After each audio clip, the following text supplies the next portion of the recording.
Okay, good morning, afternoon, or evening, everybody. Welcome to the Accessing Data for the World's Water with SWOT Earthdata webinar. This is your host, Jennifer Brennan. It is 2 p.m. Eastern Daylight Saving Time, and so we are going to go ahead and get started here. What I'll do first is begin today's event with just a few webinar logistics. To ensure the best audio experience, all participants have been placed in silent mode. But if you have any issues or you have any questions, what I'd like for you to do is enter those into the Q&A panel rather than the chat, and you should find that located on the right side of your screen.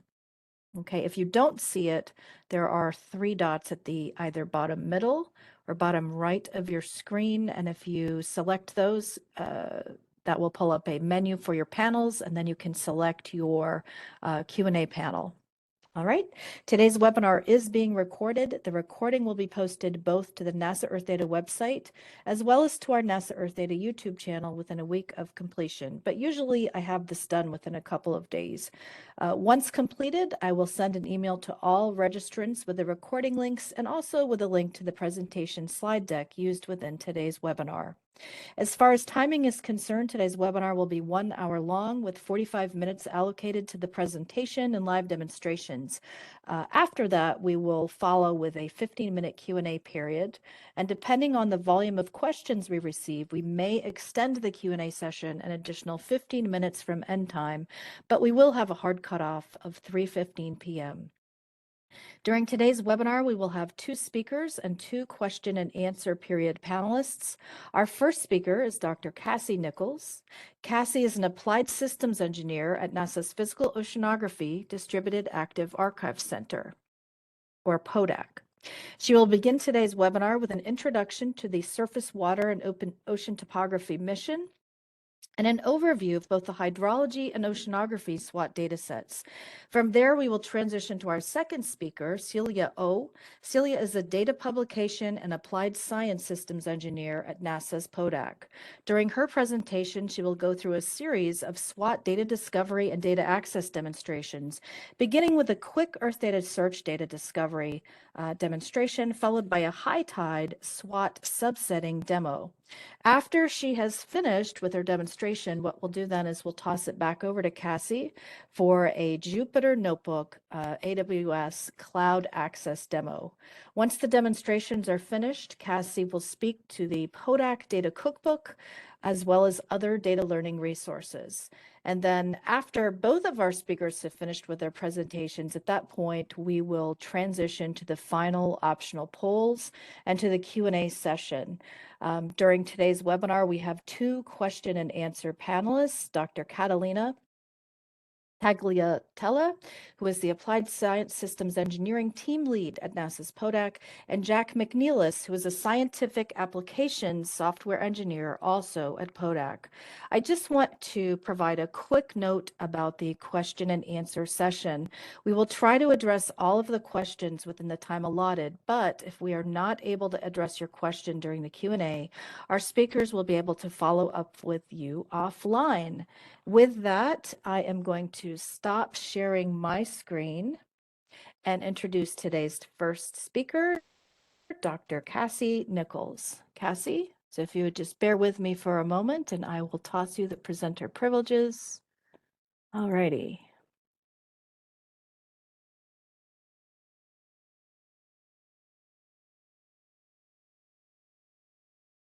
Awesome. Okay. Thank you so much. You should have presenter privileges at this time, Cassie. Thank you. Great. Let me share my screen. Okay. Almost there. Hello, everyone. So excited to be here today to talk to you about SWOT. This is accessing data for the world's water with SWOT. I'm Cassie, like Jennifer so kindly announced, and my colleague Celia will be presenting to you as well. So let me get started.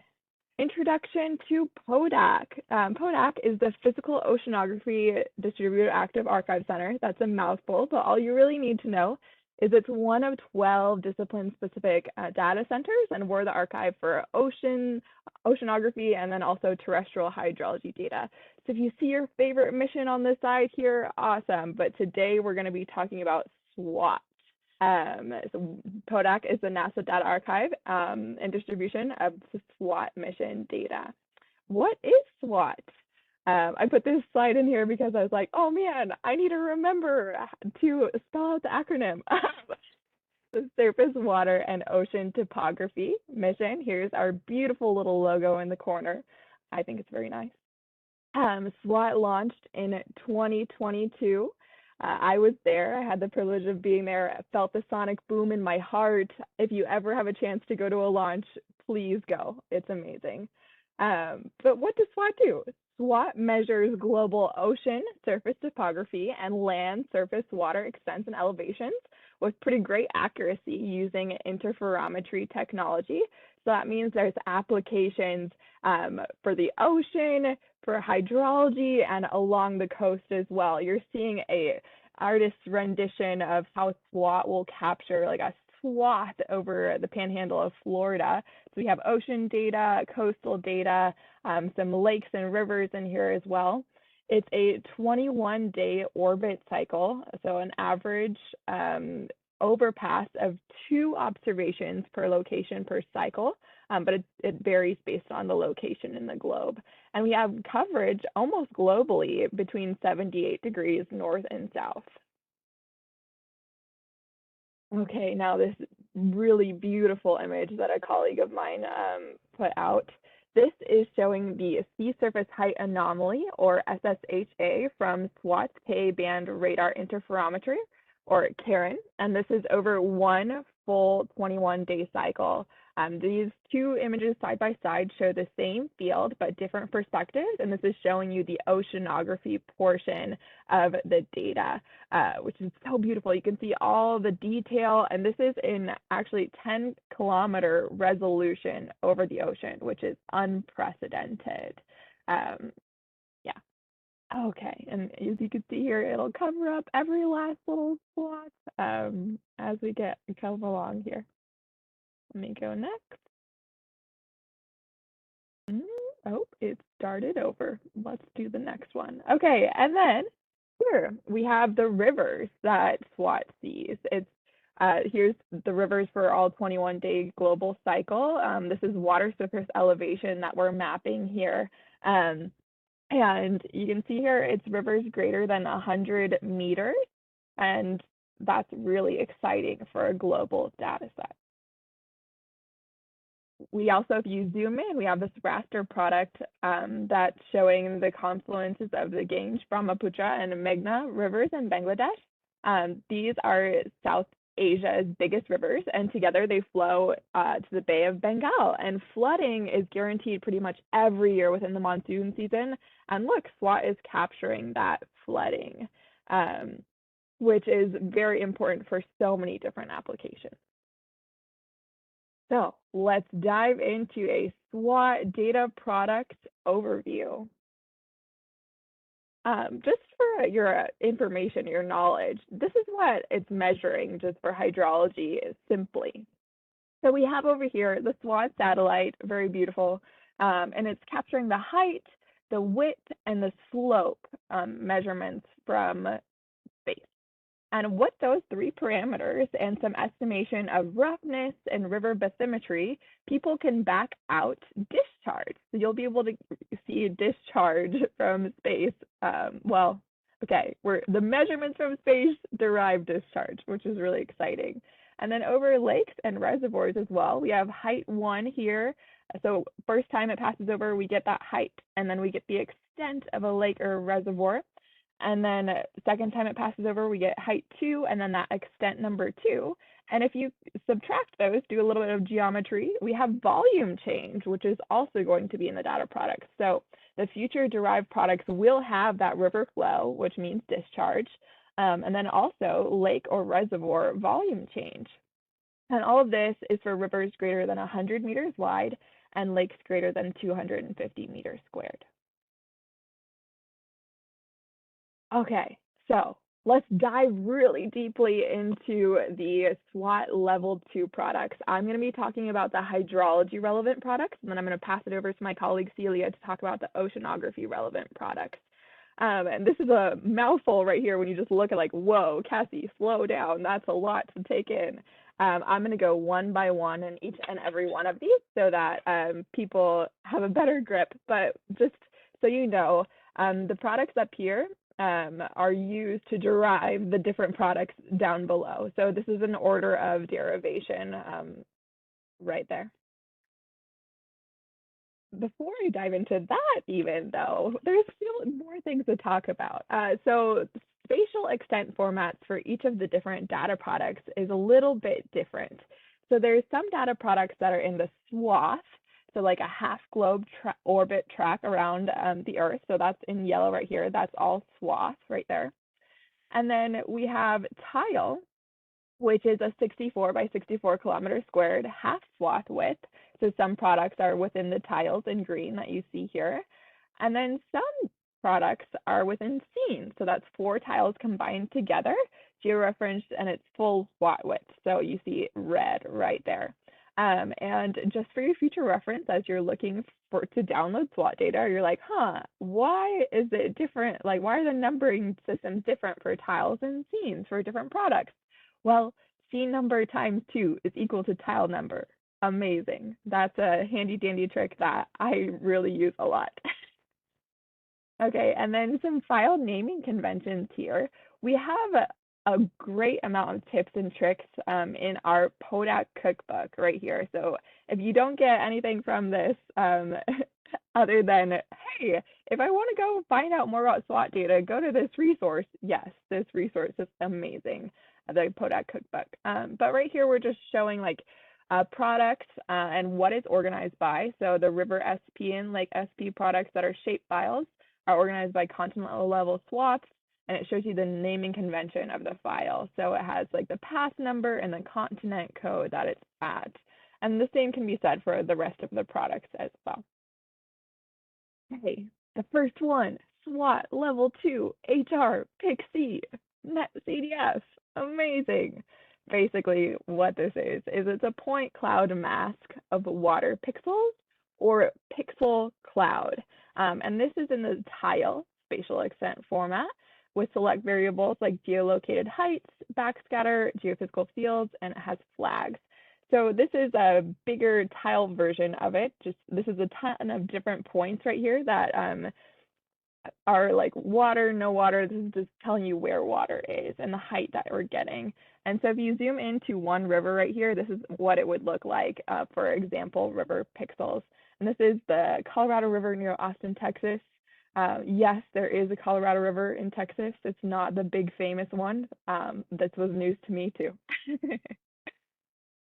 Okay, and then let's go to the PIC-C VEC product.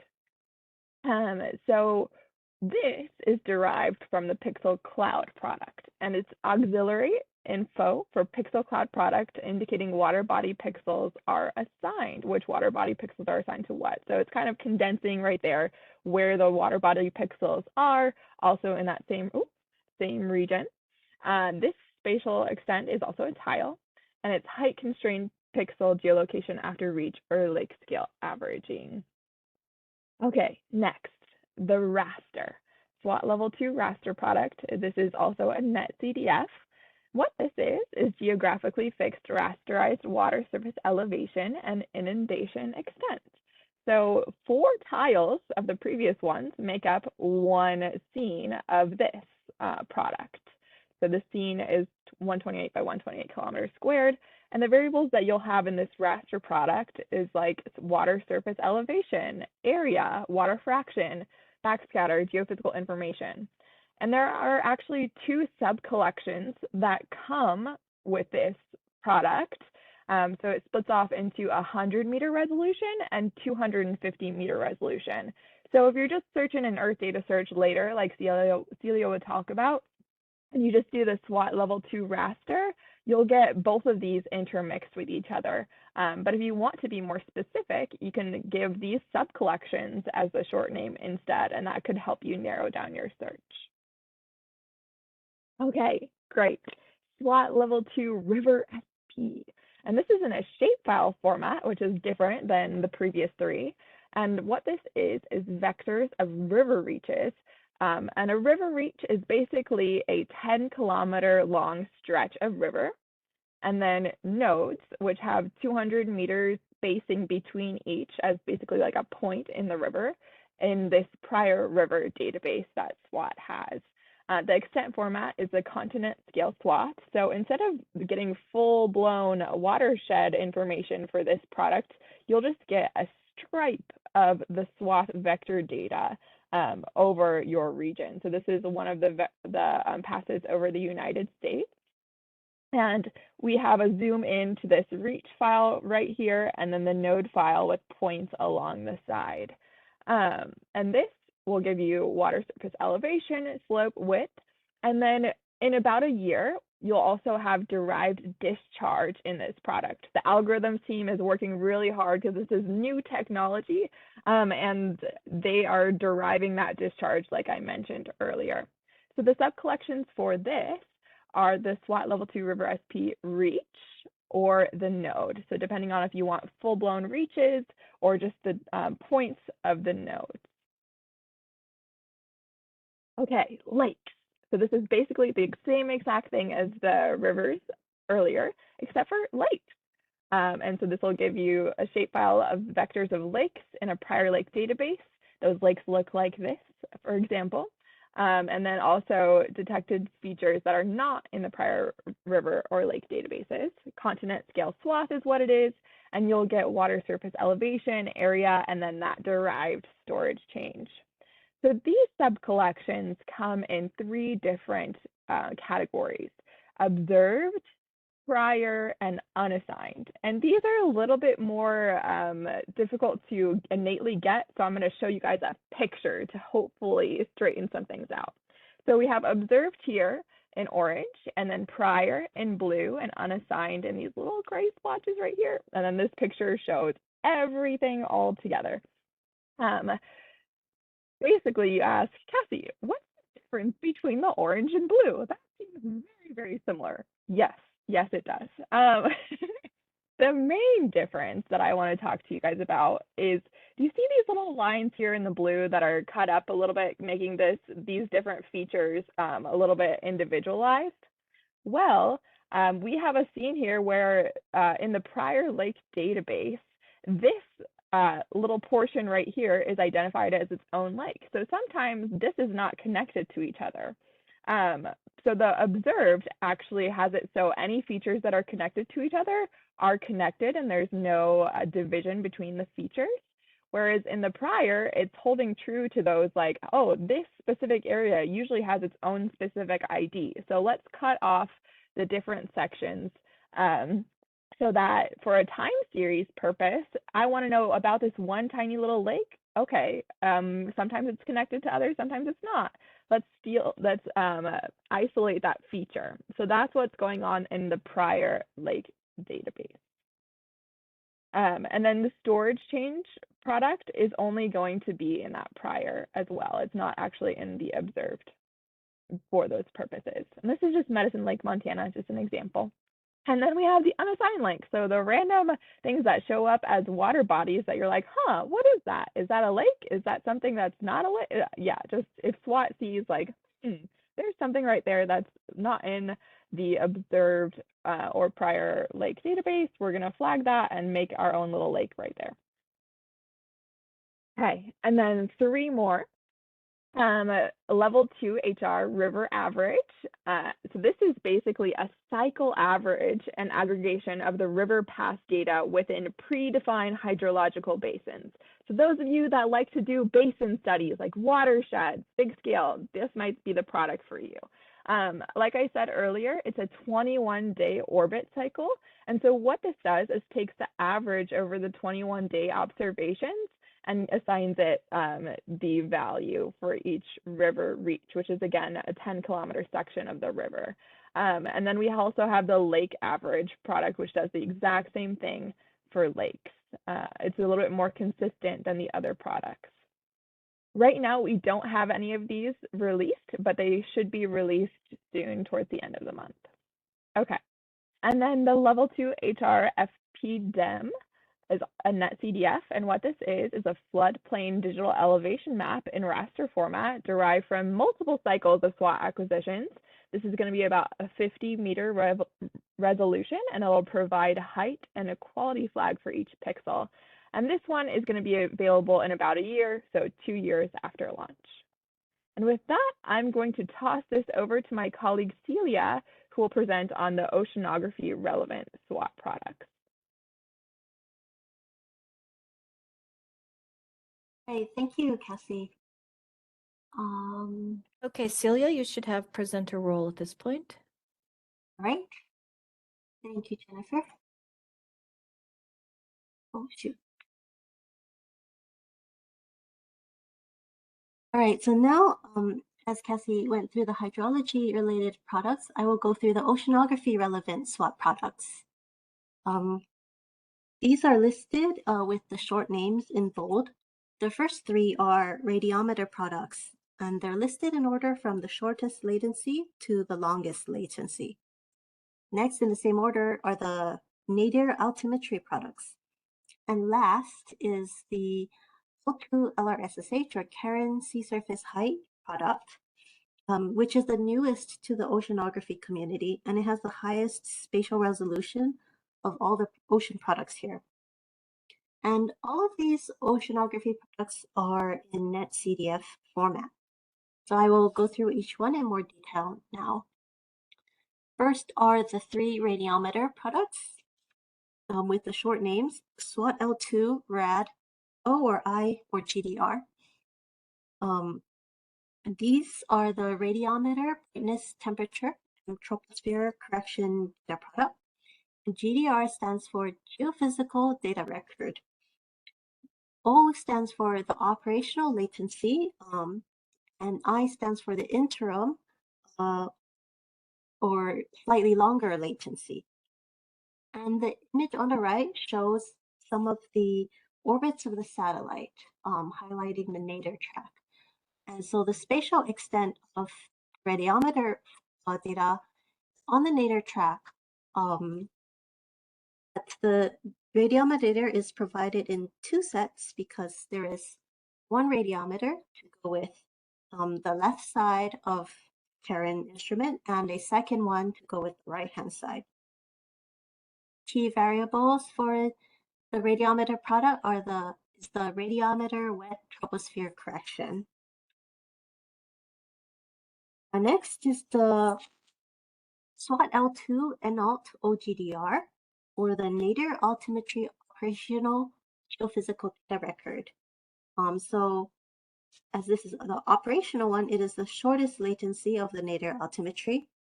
Operational latency is usually nominally under 7 hours, which means this is processed using the onboard DORIS. And its spatial extent is also on the nadir track.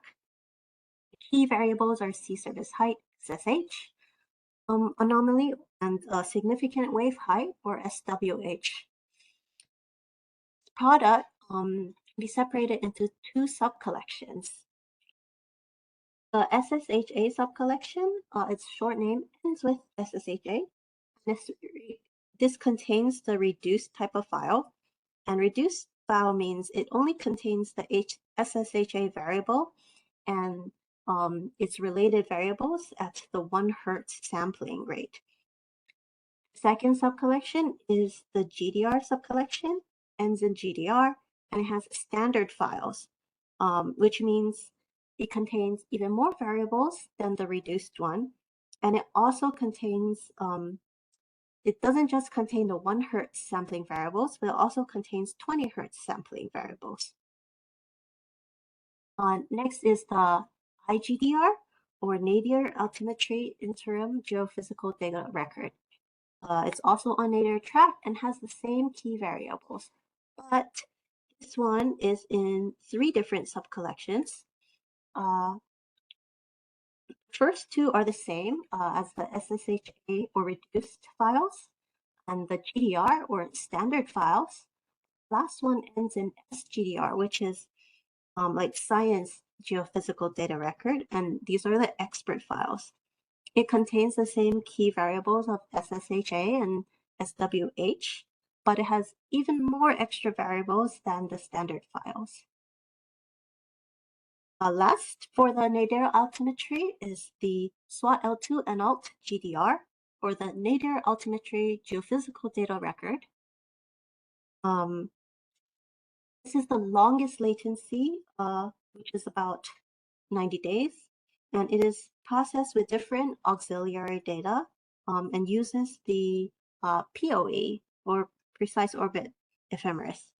Once again, it's on the nadir track and provides the same key variables of SSHA and SWH. It has the same 3 sub-collections as IGDR, which are the SSHA reduced, or GDR or standard files, and the SGDR or expert files. Finally, we have the SWOT L2 LRSSH product. It provides from the current instrument the sea surface height and significant wave height over the oceans. Its spatial extent is on the 2-kilometer fixed grid swath, which you can see pictured on the right. Here is the swath with a left-hand side, a right-hand side, and a gap for the nadir. Also includes the unsmoothed data that is on the 250-meter native grid. The key variables here are SSH and SWH. Oh, sorry. And this product is available as 4 sub-collections.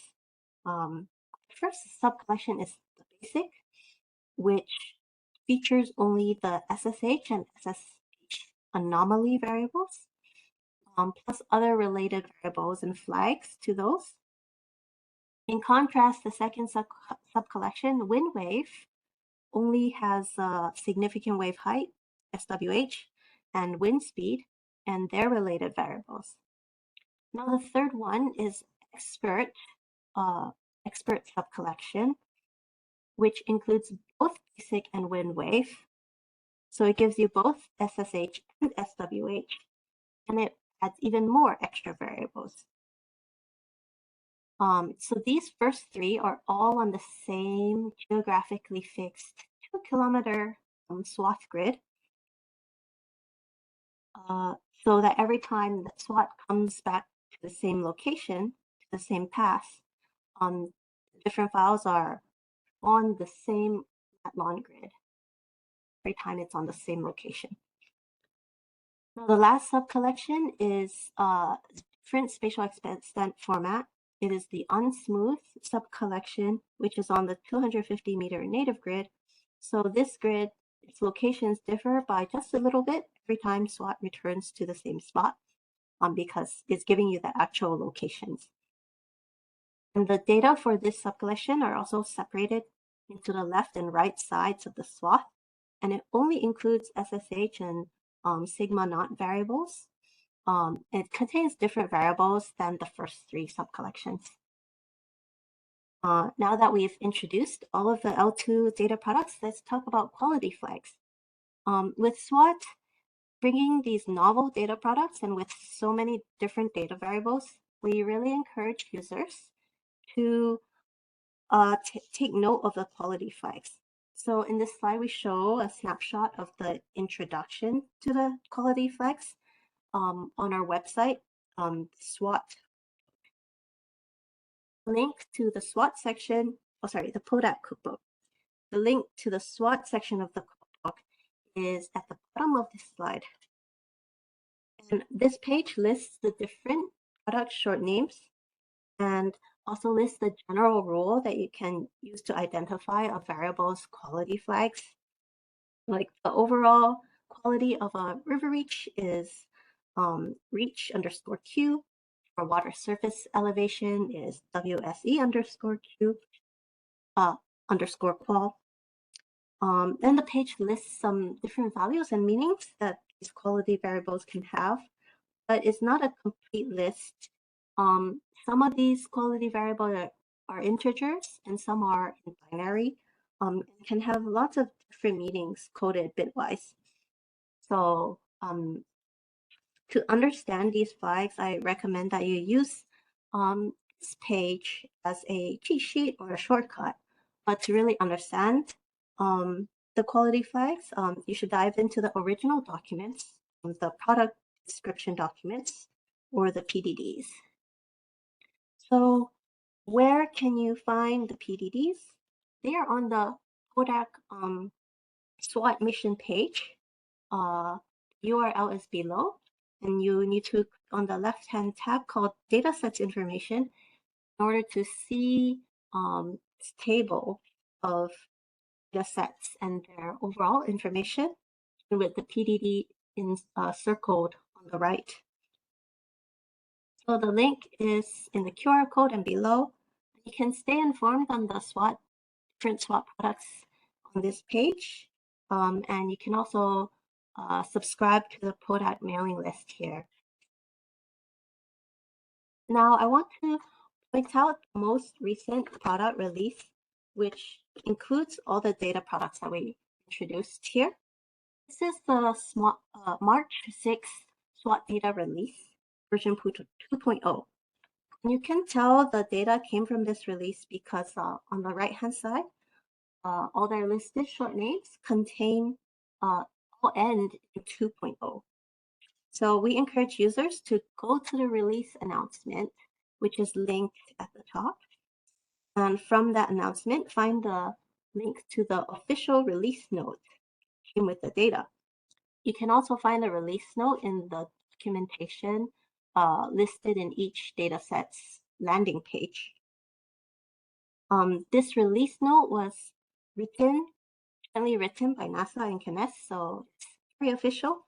It tells you all about the scope of the data released, especially Section 6 describes known features and issues. So like the quality flags is really helpful in understanding the data. Please do take a look at it. So then what's next? Well, last year, November, we had the very first release of pre-validated data. And then this March, we just had our version 2.0 release that contains forward processed and reprocessed data. So according to preliminary schedules, we expect fully validated data no sooner than June of this year. So please stay tuned for more SWOT announcements because this is not set in stone. It can really change.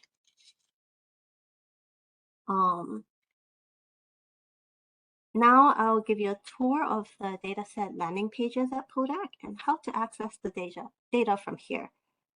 So on the right-hand side is a screenshot of a dataset landing page.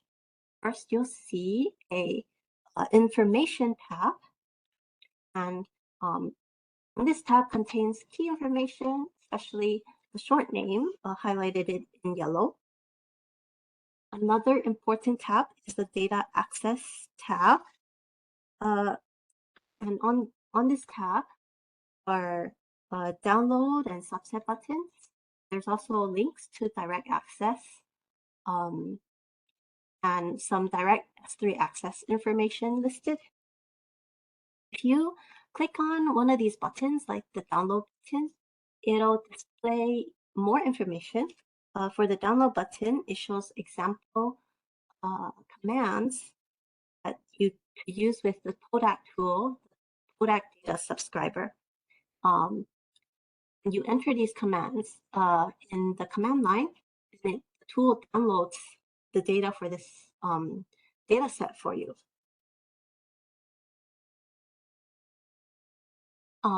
Besides from the PO.DAAC landing pages, you can also go directly to Earthdata search.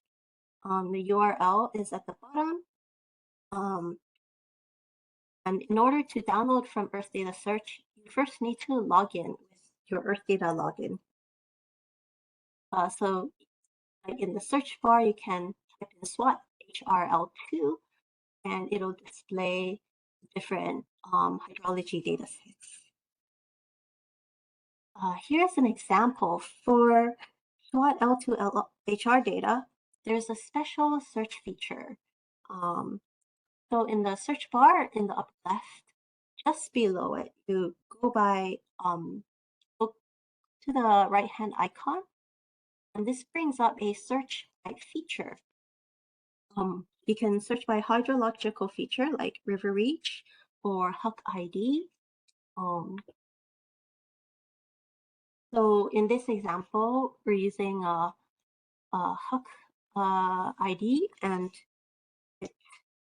ID is for the Yosemite region, the upper Tuolumne Hook. So that's highlighted in light blue. And when you enter this in the search, it brings up, for the raster collection, brings up all the files that have their spatial extents in green overlapping with this region. So now that you know different ways to access the data, Cassie and I will highlight a few different access pathways. These pathways can be broadly categorized into A, downloading to local machine, or B, downloading, B, cloud access, and C, API and web service access. Today we will go over examples from categories A and B. So to start with, for this webinar, I will focus on the example of the HiTIDE graphical user interface. The HiTIDE is PO.DAAC tool, and its name stands for High Level Tool for Interactive Data Extraction. The purpose of this is to explore level 2 SWOT data for the ocean. So of the SWOT data products, only the ocean Karen data are integrated with the HiTIDE tool. So why do you want to use this? It is a tool for the download workflow, and it enables users to view the data coverage compared to regional search box. And they're also able to preview data values. Finally, one of the great useful things about this tool is that you can subset data, like extract the data only in your region of interest. So the URL for this tool is at the bottom. I type PO.DAAC Earthdata Cloud NASA.gov. So now I will demonstrate this tool.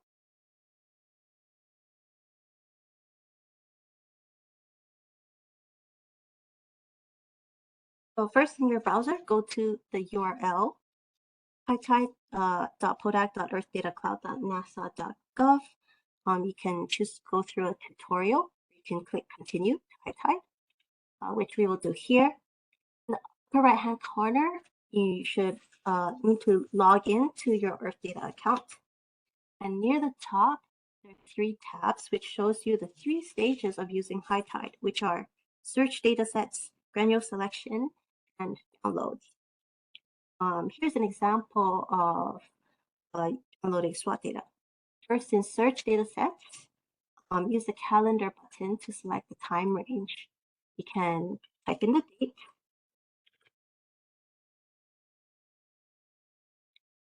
or you can click through the calendar, click through the year, month, and all the way down to the date.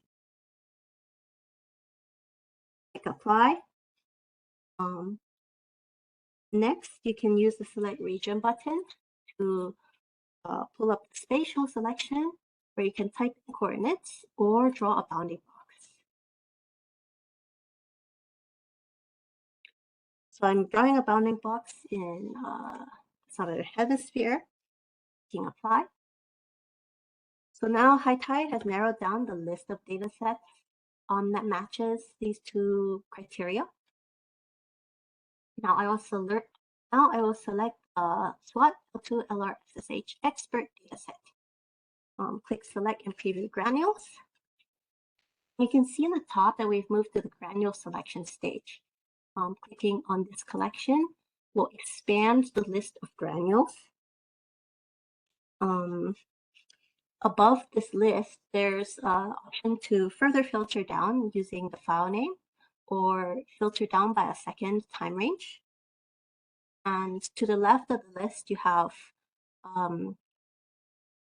icons like the hexagonal one. Clicking that on and off will display the footprint or hide it. You can also click on the picture icon to display or hide the variable previews. So in the bottom, the legends and opacity, click on the dataset short name to expand this.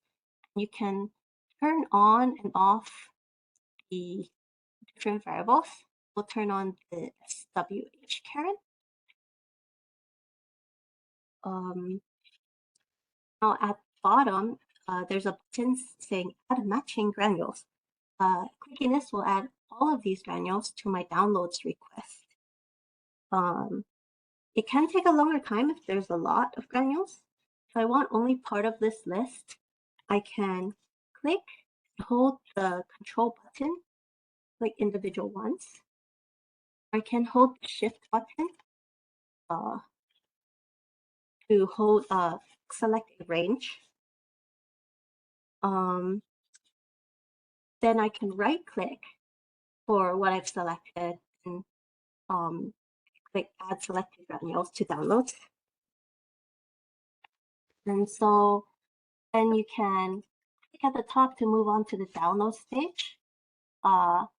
Expand this short name to show you the granule names, or you can expand to select the variables. By default, all the variables are selected. Then you can click download select granules. And you can see in the bottom, what I just sent is processing now. When it is done, it will look like this past request I have above, where it says done download links. Clicking on that gives you links that when you click, it'll download to your machine, or you can save these links, like copy paste, to put in a script for downloading later. Okay, now I will see.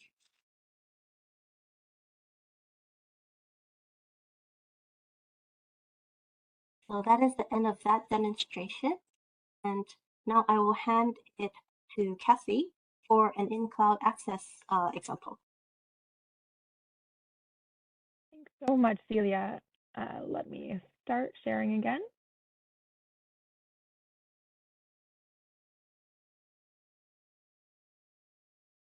Okay, everyone. So like Celia said, she has just done an access pathway of downloading to the local computer using HiTIDE, that graphic user interface.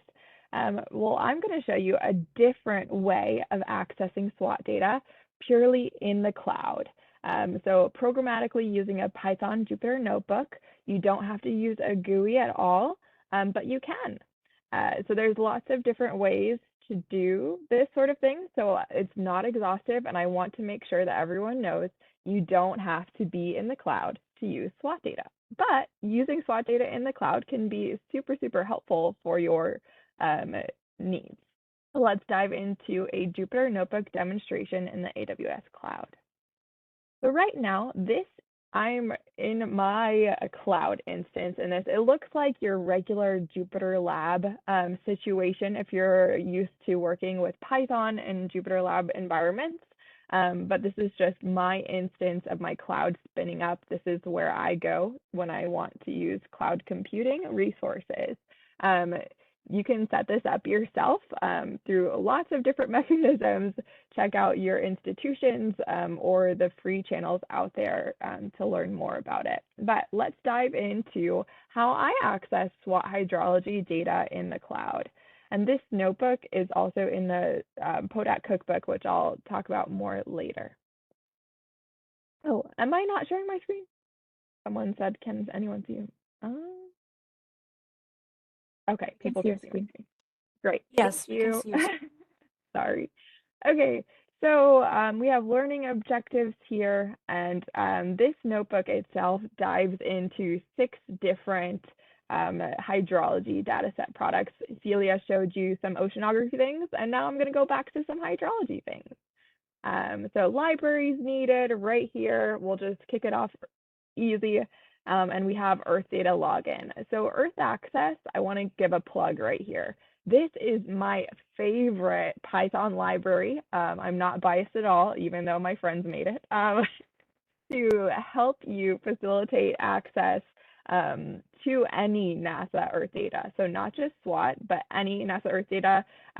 There's this authentication built right into this Python package, and how to search, how to find data, download it. It's super easy and useful for Earth Access, so please check out Earth Access.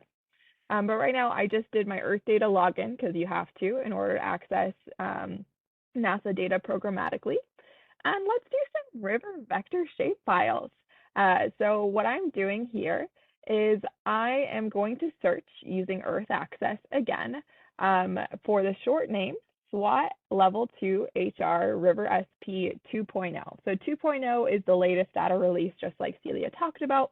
If I want to, I can add a temporal search to this, or so many other parameters. Take a look at that. And then we have granule name. So I'm actually going to search more specifically. So I want the reach files, and then I saw a specific pass that I wanted, say pass 9 for North America. I'm filtering via wildcards there. So we're going to search for my data of interest that applies to all 2 of those. I hashtagged out that temporal, and it found 7 granules. Granules are essentially just files. It's just basically NASA speak for files. So whenever you hear the word granule, you're like, what is that? It means file. And then for my cloud instance, I want to set up a S3FS session for direct cloud access. So you don't really need to know what this does or what it is, just that sometimes you have to set it up for work in the cloud. And Earth Access has a really great command right here to get that innately. So another plug right there. I'm just going to be talking about Earth Access this entire time. So one unique thing about working with the shape files within the cloud is, unfortunately, shape files are actually embedded, are stored in the cloud as zip files. So in order to get around that and not have to download the zip file to my instance in this cloud, which would maybe have storage costs, etc., I want to access my data directly within the cloud, next to the cloud, and have my workflow right alongside that, so I don't have to worry about any of my local machine storage limitations, etc. I have this all built in the cloud right here where I'm working. So what this does, this is a Fiona session that will help me basically unzip and access the file within where it is living in the cloud without downloading. And so I'm going to grab the first file that I accessed directly here with that Fiona environment set up. And it's going to give me the attribute table of that shape file right here. And here we are. So reach IDs, time, basically any attribute. Here's water surface elevation for that first file. And so we can quickly plot the river data right here. And my favorite fun way to plot it is right there though. But you can see here it's a swath over North America. And if this one shows up right here, you can see a little bit better. A reminder, we have a swath format here. So if you're looking for your specific water body that you're interested in, it'll come in swath format, and sometimes things can be cut off, which is a little bit unfortunate in this format. But you might want to look at the river average product later if you want more of the wide scale view. But you can zoom in to different places and it'll give you things.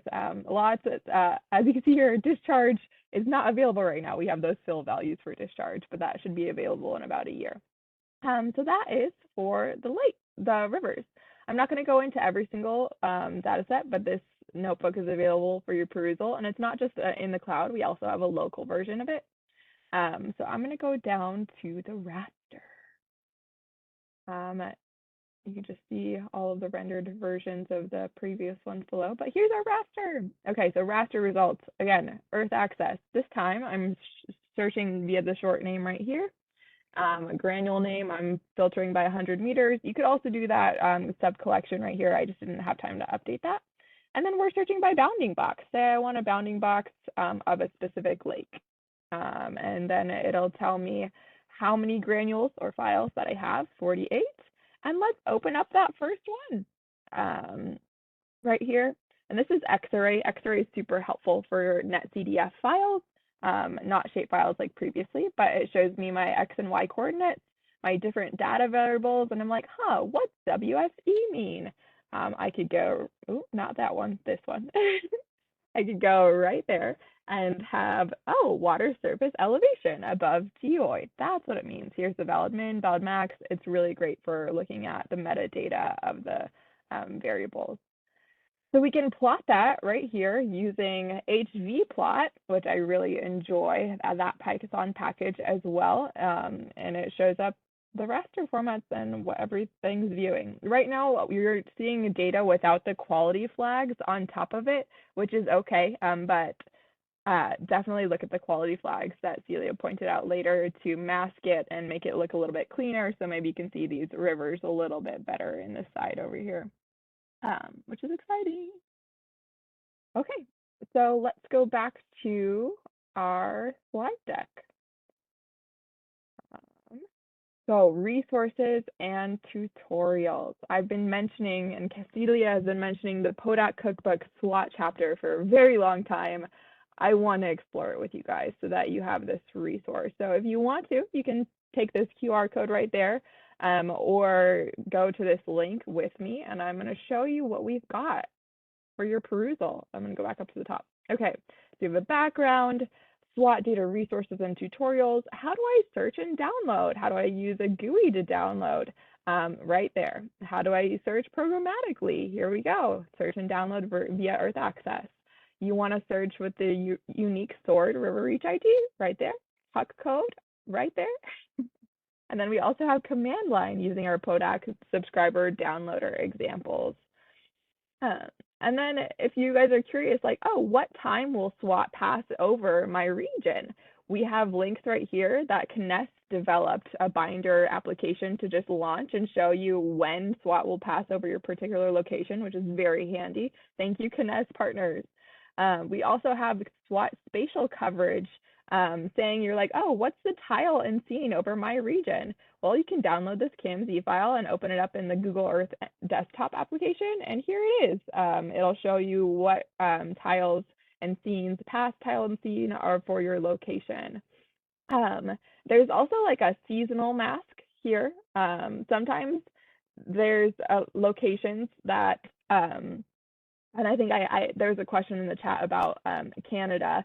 Sometimes SWOT data is not available over some regions of Canada because of the seasonal max from December 1st to March 1st that removes part of the Canadian archipelago coverage to collect additional data over sea ice instead. And that is indicated for true-false statements. So if you download this CAMZ file, there you go. So hopefully that question in the chat was answered here. And then we have our tips for SWOT HR spatial search, like we shared earlier, and access and visualization. So this notebook that I showed you guys, we have it right here, access SWOT hydrology data in the cloud. If you click that, it'll take you directly to that notebook that I just shared with you guys. We also have a local machine version, and then we all have one for SWOT oceanography data in the cloud and locally, and then SWOT raster multi-file access and quality flag application. So it's an example of quality flags in the cloud and locally. And then we have some tips for those quality flags from the product description documents that we've been noting as well, and have some data stories, GIS workflows, and then some transformations. In addition, we have some tools that we're working on, like Hydrocron. Say you're like, oh man, I don't want to download all those shape files. I'm just interested in a couple reaches, a couple parts of the river.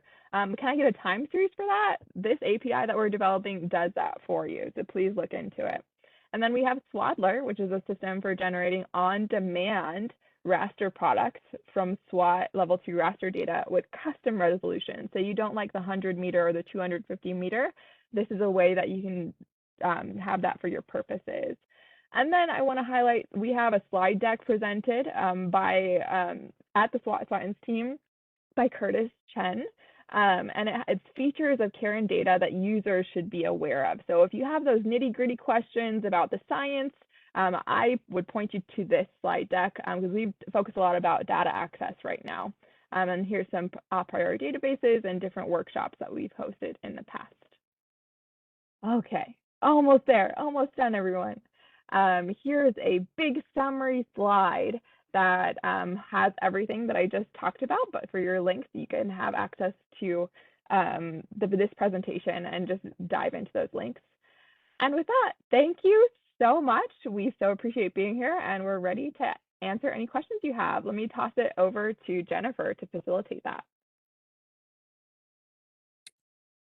Okay, thank you so much. At this point, let me also open the final optional polls, and then we will jump right in here. Give me just 1 second. Thank you for your patience.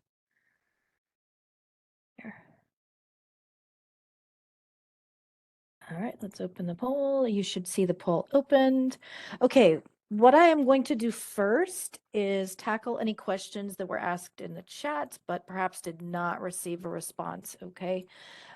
So I copied and pasted those over. Let's see. Okay, I'm going to skip past those questions that received a typed response just in the spirit of time, okay? And what I'll try to do is also send a copy of all of the questions and answers, removing the first and last name and any email information so that everyone can benefit from those question and answer with the recording and presentation slide deck links. Okay, so the first one is, when can we expect 2023 science orbit data, especially specifically for June to September?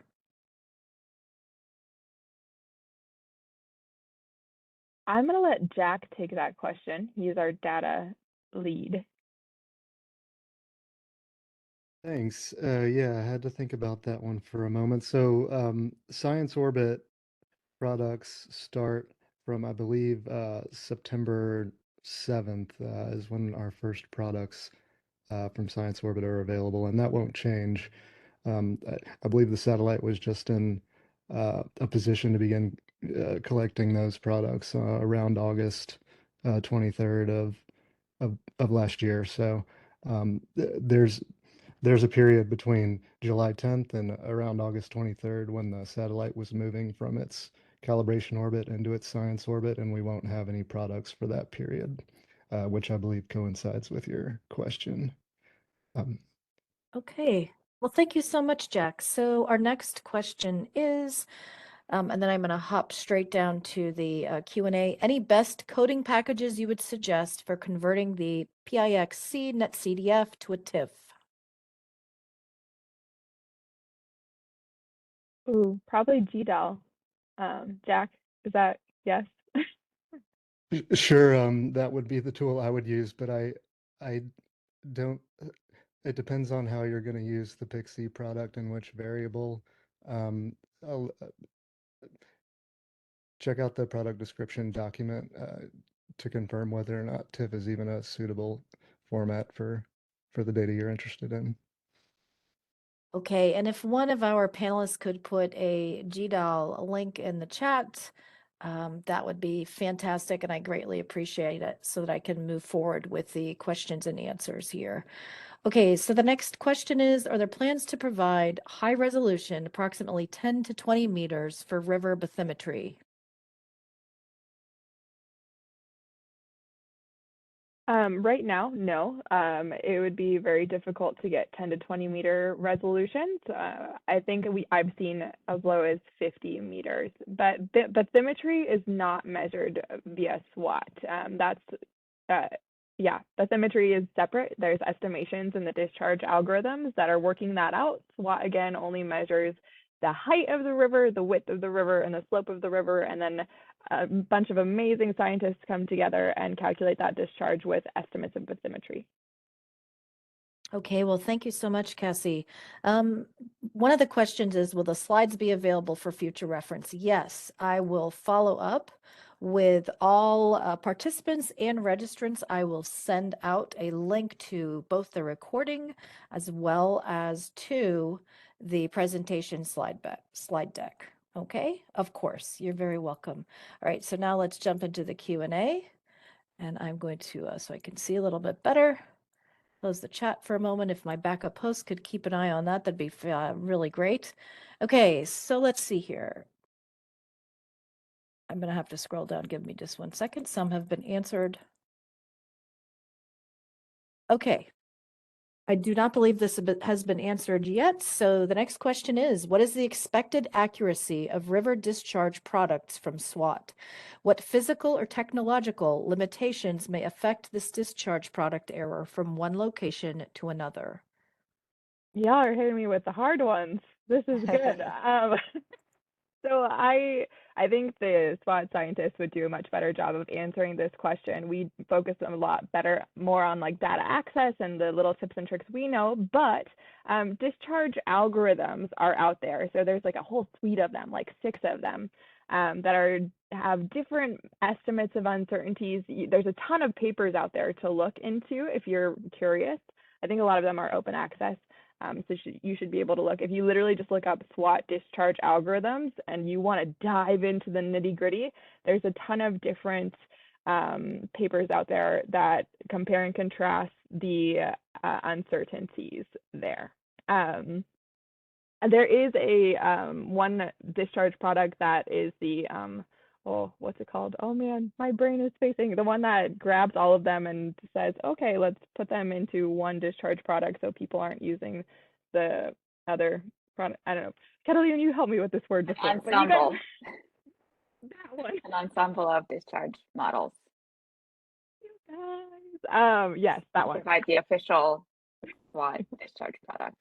Yes, and it basically looks at where different algorithms and discharge estimates are better than others. So like different examples like braided rivers. Maybe one algorithm is way better at braided rivers and backing out discharge than the other, but braided rivers are really a hard area. So something like that. Hopefully that answers your question. Gita just posted a link to a discharge framework paper. Thanks, Gita. Thank you, Gita. We appreciate you. Thank you very much, Catalina, and thank you also, Cassie, for your response. So the next question is, for some big lakes, I noticed that the SWOT lake polygon captures only a part of the lake. In such cases, would the use of SWOT data be inappropriate for lake area studies?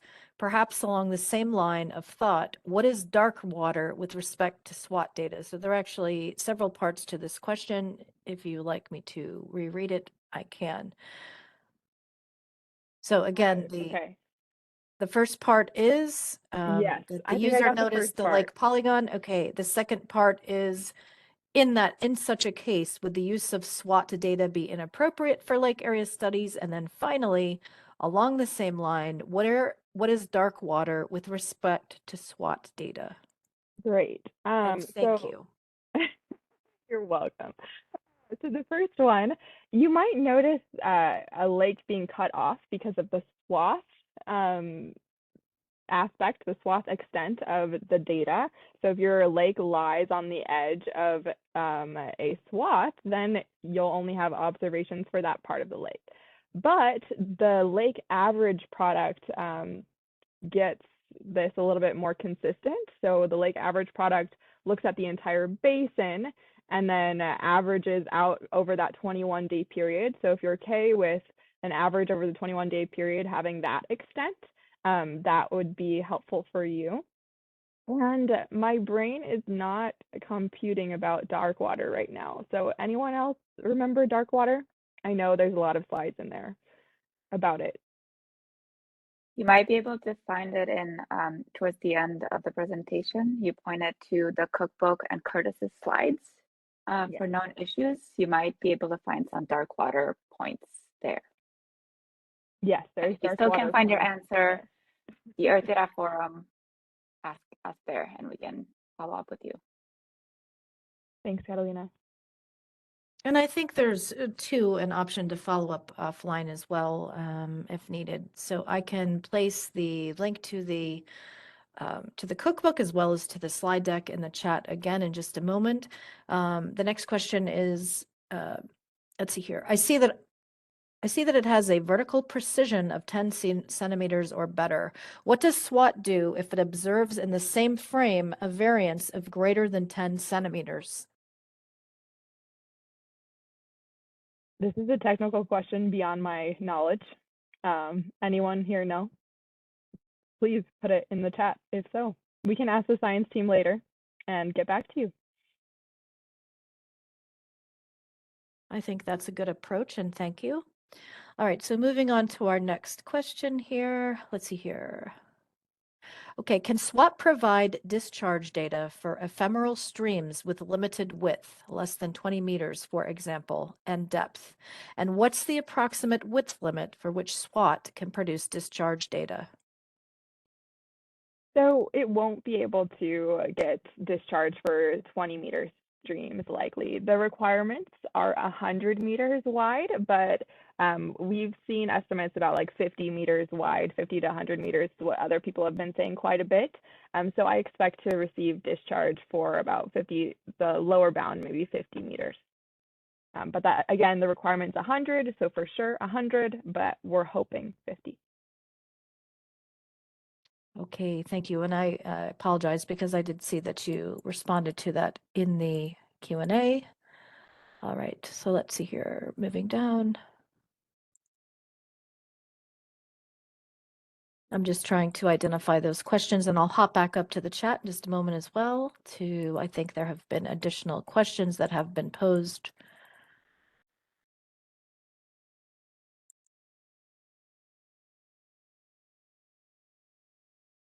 Okay.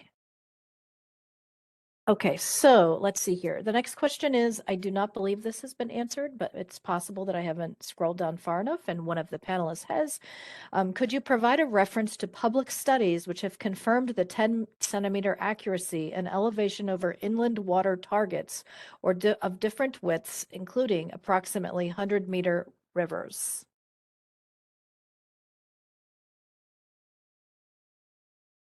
I don't have any off the top of my head, but I could Google one and find it for you. But in the SWOT landing pages and everything, they always say the vertical elevation is 10 centimeters. But if anyone else in this call has that information, please put it in the chat. And Celia says, please see the product description document. Yes, thank you so much, Celia. Okay. Which does get to the next question that was an assigned question. Why in the pixel cloud data there are 15 categories in the classification _qual field? However, when you open the data, there are more than 15 unique values in the classification _qual field.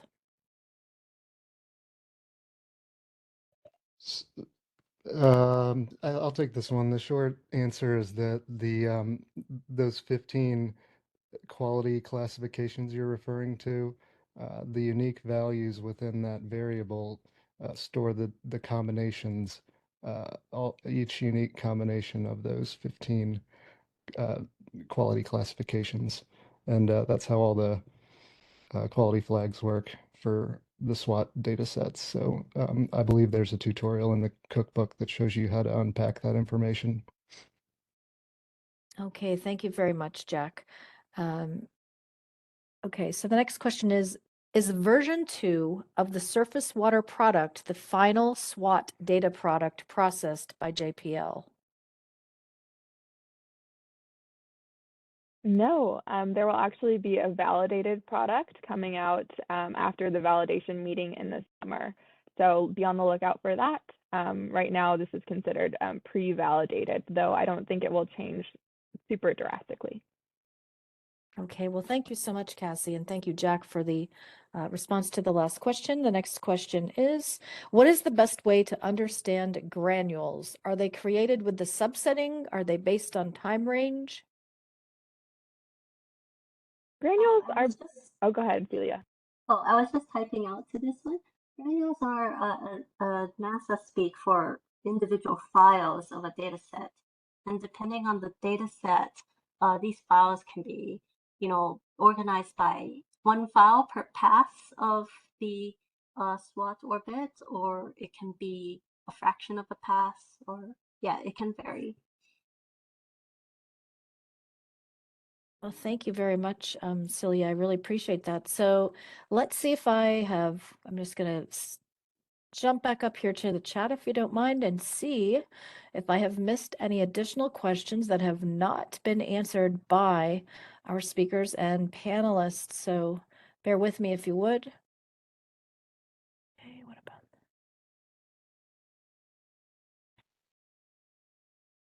Okay, I did miss a question. One question is, which method is used to calculate discharge? I think maybe we addressed this, excuse me. There is a link to a paper further on. My apologies. Okay, moving down. I am not seeing any questions that I have missed at this point. I will hop back down to the Q&A because I can see that there may be additional questions that have been posed. Okay, is it possible to do actual analysis in the cloud? Yes, and that's what we want people to move toward if you're comfortable or if you want to dive into that. We have some really cool data stories on a tutorial for a data story, like looking at profiles using purely data analysis in the cloud, and that's under the data story tab. Right now it uses 1.1 data, which is the previous data release, but it can be modified pretty easily to use the 2.0 data currently. And I think too, just generally, we have held previous webinars that are pretty recent with PO.DAAC representatives that kind of at a general level really go through some cloud computing data workflows that you might find beneficial. And I can certainly add those links to the chat. They can be found on our NASA Earthdata YouTube channel as well. Let's see here. I'm just doing. Yeah, I wanted to Oh, add go on ahead. to that real quick. Sure. We have, in addition to the SWOT chapter of the cookbook that we keep pointing you all to, we also have an advanced cloud section on the very side that points you to a ton of different notebooks that doesn't necessarily use SWOT data, but has best practices for how to do big data analysis in the cloud using things like DAAC and Lambda. So that if that piques your interest, go there as well. Okay, and I'm going to go ahead and just put that link into the chat right now. Alrighty. Just dropped it in. Oh, okay. So sorry about that. All right. So let's see here. I don't see any additional questions. We are running up on our extended Q&A period. I'll just give it another look. But if there are no further questions, as a reminder, I will send out an email to all registrants and all participants that includes a link to the recording from this afternoon's event, the presentation slide deck. I'll also try to include some separate links, even though they are also in the slides, to the PO.DAAC cookbook, and perhaps a couple of other links as well.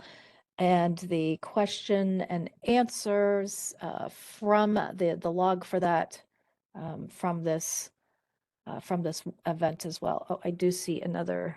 Hold on a second. There's one more question. I think. Let's see here. Will JPL provide tutorials on using SLC products to generate Pixie products? It seems that there's no software that can perform intervention processing of SWOT. No, we will not be providing tutorials like that, but the algorithms to develop the Pixie products are open source, and you can find that on GitHub, I'm pretty sure. Okay, perfect. Thank you, Cassie. All right, I think at this point, we have captured all of the questions. And I would like to thank all of our participants for joining us this afternoon. And I would like to thank our speakers, Celia O and Cassie Nichols, as well as our Q&A panelists, Jack McNeilis and Catalina Tagliatella. and also my backup host, Joseph Smith and Geraldine Tuart, for your assistance today.